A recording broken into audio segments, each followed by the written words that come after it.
Hello friend and dear student, आज की video में देखेंगे hospital and clinical pharmacy chapter 1। आज सेकंड पार्ट है इसका। चलिए स्टार्ट करते हैं। आज का टॉपिक है हमारा qualification and experience required for a hospital pharmacist. Hospital pharmacist के लिए क्वालिफिकेशन एंड एक्सपीरियंस क्या होने चाहिए। चलिए देखते हैं। पहला नंबर है चीफ फार्मासिस्ट को मिनिमम पोस्ट ग्रेजुएट डिग्री मतलब एम फार्मा किया होना चाहिए। स्पेशल फार्माकोलॉजी से या हॉस्पिटल फार्मेसी से होना चाहिए। सेकंड नंबर है मैन्युफैक्चरिंग केमिस्ट के पास ग्रेजुएट डिग्री मतलब बी फार्मा होना चाहिए और मिनिमम 18 मंथ का ड्रग मैन्युफैक्चरिंग का एक्सपीरियंस होना चाहिए। किसी भी मैन्युफैक्चरिंग कंपनी में ड्रग मैन्युफैक्चरिंग करने का 18 मंथ का एक्सपीरियंस होना चाहिए। अगला है डिस्पेंसिंग फार्मासिस्ट के लिए मिनिमम डिप्लोमा इन फार्मेसी मतलब डी फार्मा होना चाहिए। और अगला है पीएचडी डिग्री होल्डर को ऑल कैटेगरीज में परफॉर्म किया जाएगा। ये पीएचडी डिग्री होल्डर जो है ये इनमें से जो ऊपर मैंने बताए हैं इनमें से सभी कैटेगरीज में वर्क कर सकता है। इसको ऑल कैटेगरीज में परफॉर्म किया जाएगा। चलिए अगला topic, a chief pharmacist must have this quality. एक चीफ फार्मासिस्ट जो हॉस्पिटल में आने वाला है या आ गया है उसके अंदर क्या क्वालिटीज होनी चाहिए। चलिए देखते हैं। नंबर 1 है administrative and management ability. Administration and management की एबिलिटी होनी चाहिए। जैसे ए नंबर है चीफ फार्मासिस्ट के अंदर फार्मेसी पॉलिसी को प्लानिंग एंड इम्प्लीमेंटिंग करने की एबिलिटी होनी चाहिए।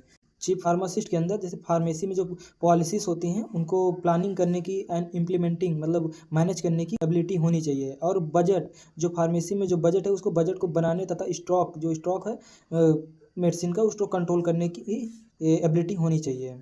अगला है चीफ फार्मासिस्ट के अंदर स्टाफ को मैनेज करने तथा वर्क को बांटने की भी एबिलिटी होनी चाहिए। चीफ फार्मासिस्ट जो है उसके अंदर एबिलिटी होनी चाहिए जैसे जो स्टाफ है उनको अलग अलग वर्क को बांटने की एबिलिटी होनी चाहिए। अगला नंबर है चीफ फार्मासिस्ट के अंदर इंटरव्यू लेने की तथा फार्मेसी स्टाफ को सेलेक्ट करने की एबिलिटी होनी चाहिए।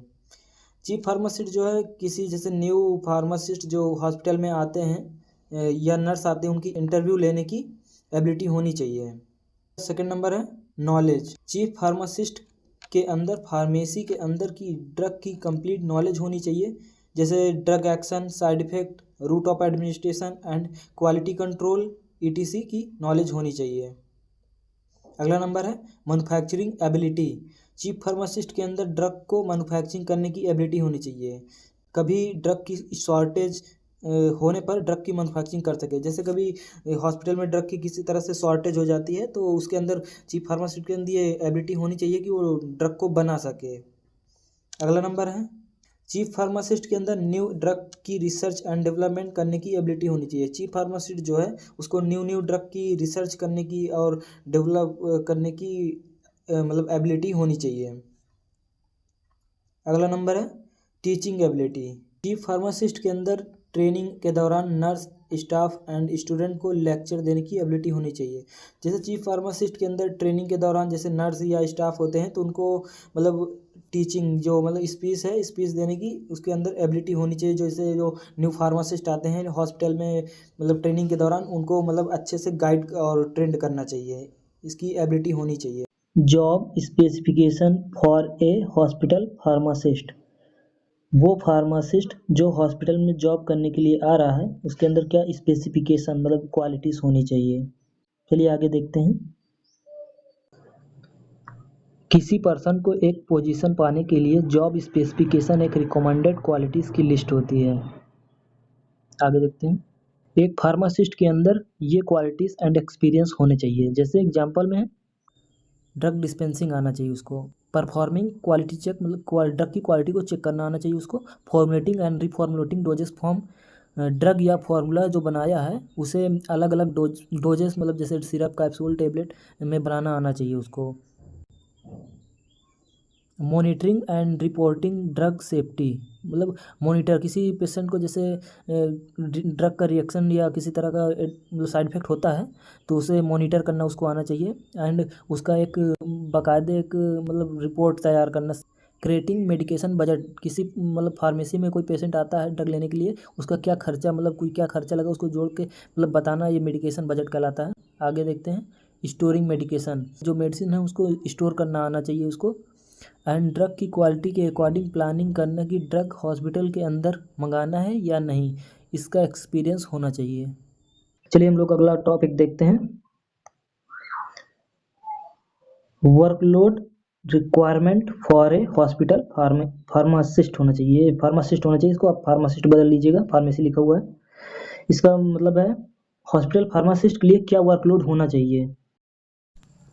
चलिए देखते हैं वर्कलोड क्या होता है। एक पर्सन एक स्पेसिफिक टाइम में कितना वर्क कर सकता है, यह हमारा वर्कलोड कहलाता है। एक फार्मासिस्ट के वर्क को देखकर वर्कलोड को निकालते हैं। एक वीक में कितने हावर्स वर्क कर रहा है। एक पर्सन अपने डिपार्टमेंट में कितने टाइम स्पेंड कर रहा है वर्क करते हुए।